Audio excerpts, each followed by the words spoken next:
The world does not pay you for what you know, it pays you for what you do with what you know.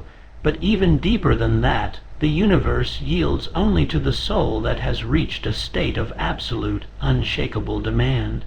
We walk through life as if we are guests in a house that we actually own, begging for crumbs from a table that we were meant to head.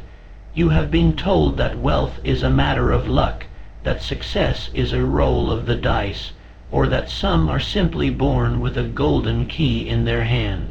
This is the great lie of the masses. This is the veil pulled over the eyes of the 99% to keep them drifting, purposeless and paralyzed in a sea of mediocrity. The secret that the few will never tell you, the secret that Andrew Carnegie whispered to a young Napoleon Hill in the dim light of a Pennsylvania library, is that wealth is not a thing you find. Wealth is a state of being you occupy.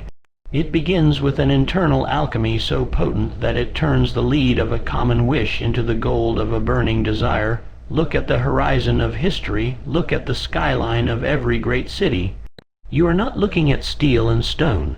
You are looking at the physical manifestation of a thought, held with such intensity that the physical world had no choice but to wrap itself around that vision. The average man wishes, the master demands. Wishing is a lukewarm vapor that vanishes at the first cold wind of criticism.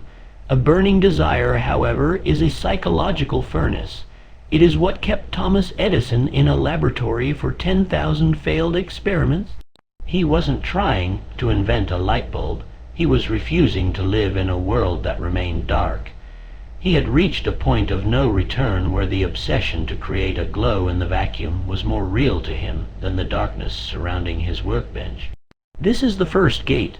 Most people fail because they want the prize, but they do not possess the obsession. They have a hope for wealth, a longing for success, but they lack the definiteness of purpose that makes failure an impossibility.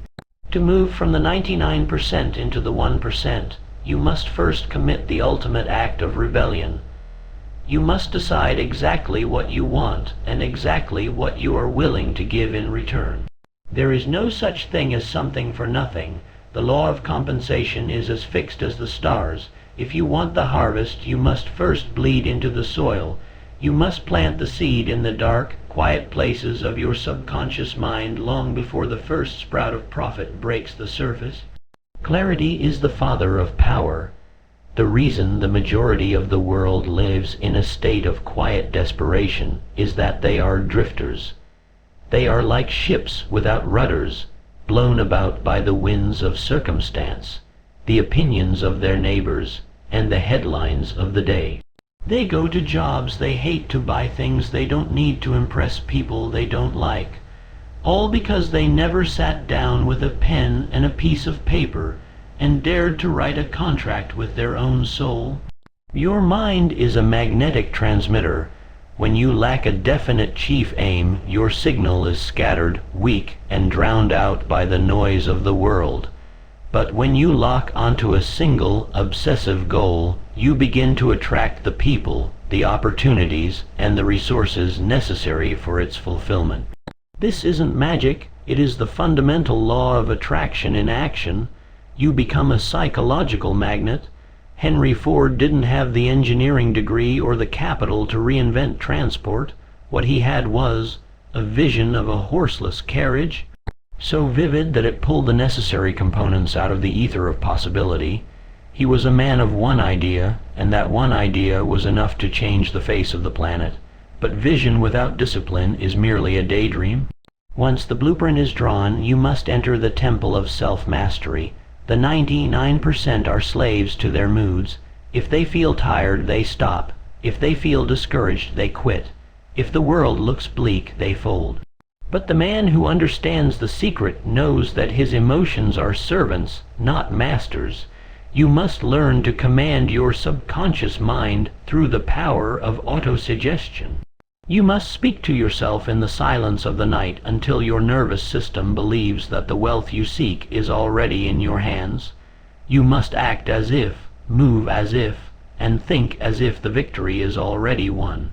This is where the bridge is crossed. This is where the dreamer becomes the doer. You must develop a persistence that borders on the irrational. When Abraham Lincoln faced defeat after defeat, business failures, legal losses, the death of loved ones, the world saw a man who should have stayed down.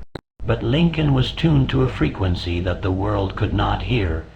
He understood that every failure is merely a lesson in disguise, a necessary pruning of the soul to prepare it for a greater weight of glory.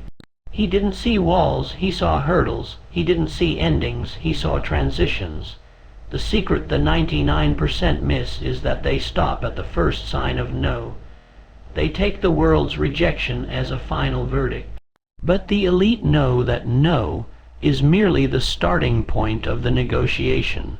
To them, persistence is to the character of man what carbon is to steel. It is the element that makes it unbreakable. You must be willing to walk through the fire of public ridicule and the ice of private doubt. You must be willing to be the only person in the room who believes in the invisible, until that invisible becomes the inevitable.